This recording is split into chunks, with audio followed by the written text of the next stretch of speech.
नमस्कार, स्वागत है आपका हमारे आचार्य यागेंद्र मिश्र चैनल पर। 2 अक्टूबर दुर्गा पूजन बना दुर्लभ संयोग। नवरात्रि 7वां व्रत। एक मुट्ठी नमक चुपचाप यहाँ फेंक दें, कैसे भी हो परेशानी वास्तु दोष समाप्त। छप्पड़ फाड़ के बरसेगा पैसा। दोस्तों, अक्सर हम नमक की बातें करते रहते हैं क्योंकि जितना हमारे सामान्य जीवन में नमक का महत्व है, उससे कहीं ज़्यादा नमक ज्योतिष में बहुत महत्वपूर्ण होता है। नमक के जीवन में विभिन्न उपयोग किए जा सकते हैं, चाहे वो फिजिकली हों या फिर अपने ज्योतिष को सुधारने के लिए हों, या भोजन में हर प्रकार से नमक हमारे जीवन में उपयुक्त होता है। और साथ ही साथ नमक हमारी आयु को भी बढ़ाता है, नमक हमारी आयु को घटाता भी है। नमक के बहुत सारे उपाय बताए जाते हैं, लेकिन आज हम आपको कुछ ऐसे अद्भुत से उपाय बताएंगे जिनको आप जानकर बहुत ज़्यादा हैरान रह सकते हैं। कई प्रकार के नमक होते हैं। सेंधा नमक, जिसे पहाड़ी नमक कहा जाता है, समुद्री नमक होते हैं, काला नमक, सफ़ेद वाला नॉर्मल नमक। और इस नमक को इस्तेमाल करके विभिन्न तरीके से हम अपने घर में सुख समृद्धि ला सकते हैं। कहते हैं अगर कुंडली में चंद्रमा कमज़ोर हो तो समुद्री या सामान्य नमक का इस्तेमाल नहीं करना चाहिए, बल्कि सेंधा नमक का इस्तेमाल करना चाहिए। इससे आपके रक्तचाप की समस्या में भी, यानी कि ब्लड प्रेशर की समस्या से भी बचे रहेंगे। घर के किसी भी कोने में हमेशा शीशे के बर्तन में नमक भर करके आपको रखना चाहिए। खासकर दोस्तों, नवरात्रि का पावन पर्व चल रहा है, तो आपको नवरात्रि के इस पावन पर्व पर ज़रूर आपको एक कोने में नमक भर के ज़रूर रखें। घर में सुख समृद्धि रहेगी, तो आपके जीवन में किसी प्रकार की कोई कमी नहीं रहेगी। माता रानी का आशीर्वाद बरसेगा। किसी भी कोने में रखिए, इससे आपके घर में सकारात्मक ऊर्जा का संचार होता रहेगा। जिस तरह से आपके मोबाइल की जो रेंज होती है वो आपके घर में घूमती रहती है, इसी तरह से नमक की किरणें भी आपके घर में घूमकर आपके घर से सारी नेगेटिविटी ऊर्जा को दूर करेगी। अगर आपके मन में किसी भी प्रकार के बुरे विचार पैदा हो रहे हैं, डर पैदा हो रहा है, तो इसका भी निवारण नमक रखने से होता है। आगे बढ़ने से पहले आपसे रिक्वेस्ट करते हैं, वीडियो को लाइक ज़रूर कर दीजिएगा, दोस्तों को भी शेयर कर दीजिएगा।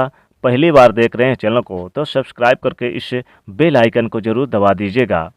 नमक को वैसे हम चंद्रमा और शुक्र का प्रतिनिधि मानते हैं। चंद्र मतलब मन का कारक और शुक्र हुआ लग्जरी का कारक, यानी कि गाड़ी वाहन सुख संपत्ति का कारक। लेकिन कहीं कहीं पर इसे राहु का प्रतीक भी माना जाता है, और इसीलिए नमक को आपको कैसे रखना चाहिए ये बहुत महत्वपूर्ण होता है। क्या करते हैं हम कि किसी भी डिब्बे में या फिर मसाले के डिब्बे में नमक रख देते हैं, लेकिन आपको बता दें कि स्टील के डिब्बे में, लोहे के बर्तन में नमक नहीं रखना चाहिए, क्योंकि ये चंद्र और शनि का मिलन होता है, जो कि बहुत ही घातक सिद्ध हो सकता है। आपके घर पर दुर्भाग्य लेकर आ सकता है, रोग और शोक का कारण बन सकता है। इसलिए हमेशा शीशे के डिब्बे में या फिर थैले के यानी कि जो थैले आते हैं प्लास्टिक या पॉलीथीन के, नमक उसमें भरकर आपको घर में रखना चाहिए। और बाथरूम में, स्नान घर में भी ऐसे आप नमक अगर शीशे के प्याले में भरकर रखते हैं तो इससे भी आपके घर में वास्तु दोष होते हैं वो दूर हो जाते हैं। घर में नकारात्मक ऊर्जा दूर होती है और सकारात्मक ऊर्जा का वास होता है। दोस्तों, इसमें नवरात्रि का पर्व चल रहा है, आपको ये उपाय ज़रूर करना चाहिए, माता रानी की कृपा बरसेगी। दोस्तों, इसमें आपको नवरात्रि के समय नमक के इस उपाय को कर लेने से आपकी बड़ी से बड़ी परेशानी भी दूर हो जाएगी। साथ ही साथ वैसे भी शास्त्रीय दृष्टिकोण से देखा जाए तो घर में जो सूक्ष्म कीटाणु होते हैं, यानी जो आँखों से दिखाई नहीं देते बैक्टीरिया, उन कीटाणुओं का नाश होता है। दोस्तों, टॉयलेट में दरदरा नमक आपको कांच के डिब्बे में भरकर रखना चाहिए, और हर 15 दिन बाद आपको बदलना चाहिए। पहले वाला जो नमक है वो आप टॉयलेट से उठाकर किसी पौधे के पास रख सकते हैं। दोस्तों, अगर आप ये नहीं कर सकते तो आपको ध्यान रखना चाहिए कि नमक को आपको किसी भी इंसान के हाथ में नहीं देना चाहिए। आप कभी भी किसी को नमक परोसते भी हैं तो चम्मची लेकर, यानी कि चम्मची लेकर चलिए, उसे आपको थोड़ा सा नमक उससे देना चाहिए, हाथ में नहीं देना चाहिए।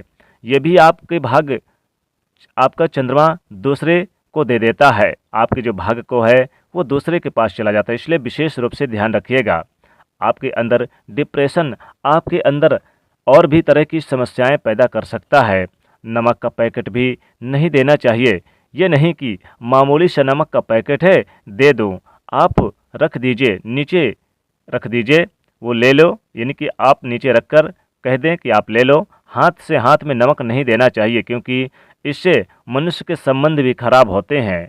दोस्तों, नमक हमारे घर की सुरक्षा का कारक है, सुरक्षा कवच है, सुरक्षा करता है। सिर्फ अंदर ही नहीं, अगर आप चाहे तो घर के मुख्य द्वार के पास डली वाला नमक जो होता है, काला नमक, वो लाल कपड़े यानी लाल रंग के कपड़े से बांध देना चाहिए। अगर आपके घर पर बहुत सारे शनि दोष हैं, राहु के दोष हैं, केतु के दोष हैं और आपको लगता है कि घर पर किसी ने कुछ करा दिया है, आपको लगता है कि घर पर किसी ने कुछ किया धरा है, किसी ने जादू टोने बांध दिया है और नकारात्मक शक्तियां घर पर ज़्यादा है, भूत प्रेत का अभाव होता है, जैसे कि बुरी शक्तियां होती हैं और वो आपके घर में प्रवेश कर जाती हैं, तो ऐसे में आपको घर के मुख्य द्वार पर काला नमक बांधना चाहिए।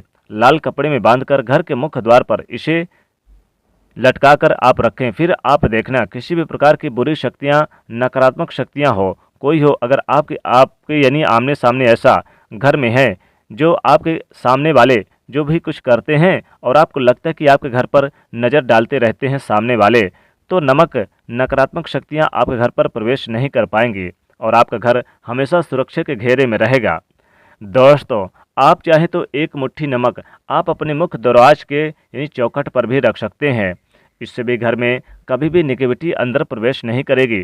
घर में सदैव यानी कि एक सकारात्मक ऊर्जा का वास रहेगा।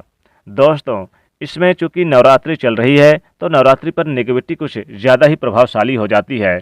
इसलिए इस नमक के उपाय के करने से आपके घर में सुख समृद्धि और माता लक्ष्मी का वास होगा।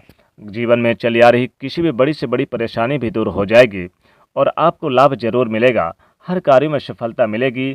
बस आपको एक मुट्ठी के नमक का उपाय करना है। अगर आपको धन प्राप्ति चाहिए या फिर हर प्रकार की समस्या से निजात चाहिए, तो आपको अपने यानी कि घर के पश्चिम भाग की ओर एक मुट्ठी नमक जरूर रख देना चाहिए, या फिर आप चाहें तो आप पश्चिम और दक्षिण के कोने में भी रख सकते हैं। ये राहु का यानी कि स्थान होता है, इसलिए इस स्थान पर भी जरूर रख सकते हैं। तो दोस्तों, वीडियो पसंद आए तो लाइक करिएगा, शेयर करिएगा और चैनल को सब्सक्राइब जरूर कर दीजिएगा। जय माँ लक्ष्मी।